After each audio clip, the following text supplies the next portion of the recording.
قرآن کا پورا علم اسی کے پاس ہو سکتا ہے جس نے منبر پر بیٹھ کر کہا ہو سلونی سلونی.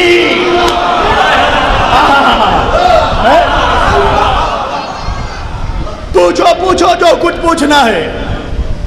اس سے پہلے کہ میں تمہارے درمیان سے چلا جاؤں، جو کچھ پوچھنا ہے پوچھو. میں زمینوں سے زیادہ آسمانوں کے راستوں کو جانتا ہوں. مجمع خاموش. خود علی کو رحم آ گیا. علی نے کہا اگر تم چاہو تو میں پانی سے بجلی نچوڑنے کا طریقہ تمہیں بتا دوں. مجمع خاموش. اٹھا ایک منافق، میں نام نہیں بتاؤں گا، منبر پر نجس لوگوں کے نام نہیں لیے جاتے. بند کمرے میں آ کر پوچھو گے تو سنا بھی دوں گا، دکھا بھی دوں گا.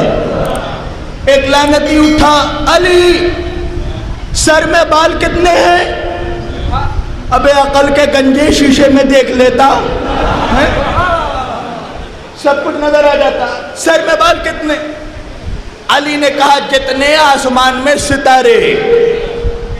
ایک اور منافق کو جوش آیا، کھڑا ہوا.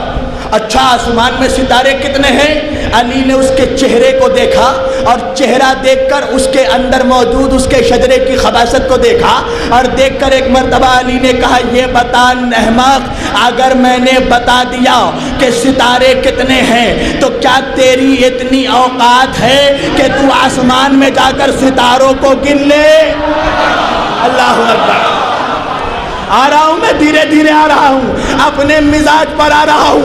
وہ شبیر وارسی ہی نہیں جو مجمع کو نہ بلوا سکے. ایک مرتبہ علی سبوں کے چہرے کو دیکھنے لگے. ایک منافق اٹھا، اٹھ کر کہنے لگا علی یہ بتائیے کہ ابھی جو میں گھر جاؤں گا تو میں کھانا کیا کھاؤں گا؟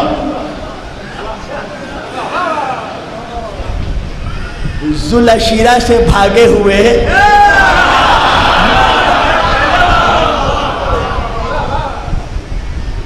مکے کے نامی بھکڑ علی. سوجی بھی تو دیکھیں، کھانے کی سوجی ملونوں کو. علی گھر جا کر کیا کھاؤں گا؟ ارے وہ علی ہی کیا جو سوال کا جواب نہ دے سکے. علی نے کہا سن، اب جو تو اپنے گھر جائے گا نا، تو گھر جا کر اپنے گھر میں دودھ اور چاول کھائے گا. سننا سننا تاریخی جملہ. ملا صالح کشفی السنی الحنفی الترمذی نے بھی اپنی کتاب میں یہ واقعہ لکھ دیا. کہا سن، اب جو تو گھر جائے گا، گھر جا کر دودھ اور چاول کھائے گا. وہ مسجد سے نکلا اور یہ ارادہ کر کے نکلا کہ آج چاہے کچھ بھی ہو جائے دودھ اور چاول تو نہیں کھاؤں گا. گھر گیا، بیگم کو آواز دی، بیگم کھانا کیا ہے؟ کارو کو باورچی خانے میں دیکھ کر آتی ہوں. بیگم کچن گئی. اچھا یاد رکھنا حضرت علی کا یہ فارمولہ ہے. مولا علی نے فرمایا جب بھی لڑکی والے کے گھر رشتہ لے کر جاؤ نا اور لڑکی کو سمجھنا ہو کہ لڑکی سلیقے مند ہے یا نہیں تو اس کے کچن کو دیکھنا، باورچی خانہ سلیقے سے ہے کہ نہیں. بیوی نے کہا روکو کچن دیکھ کر آتی ہوں. اب کچن گئی، واپس آئی، کہا کیا ہے کھانا؟ کہا آج تو کھانے میں دودھ اور چاول ہے. اللہ اکبر اللہ اکبر. آج تو کھانے میں دودھ اور چاول ہے. اس نے کہا نہیں نہیں نہیں، میں کچھ بھی کھا لوں، دودھ اور چاول نہیں کھاؤں گا. کہا یہی تو ہے گھر میں.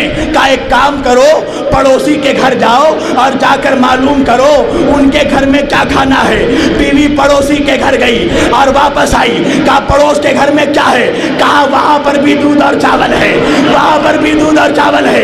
ایک مرتبہ پریشان ہو کر اپنے گھر سے نکلا، باہر راستے میں پھرنے لگا.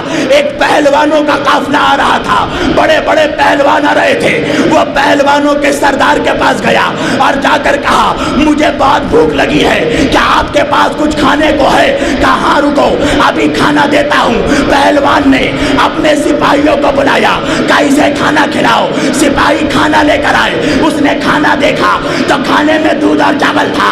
دودھ اور چاول یہ کھانا میں نہیں کھاؤں گا۔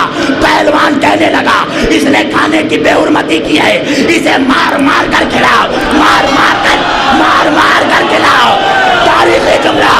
تاریخی جملہ، اسے مار مار کر کھلاؤ، مار مار کر دودھ اور چاول کھلایا گیا۔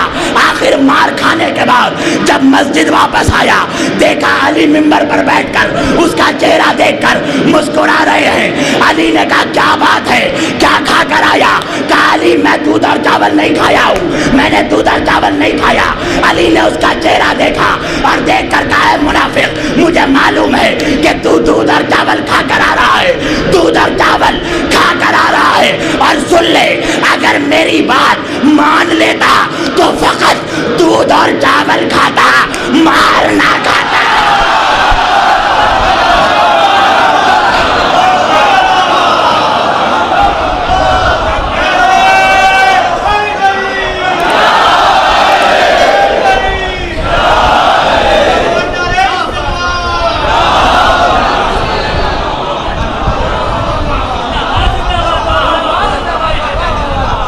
اگر میری بات مان کر کھا لیتا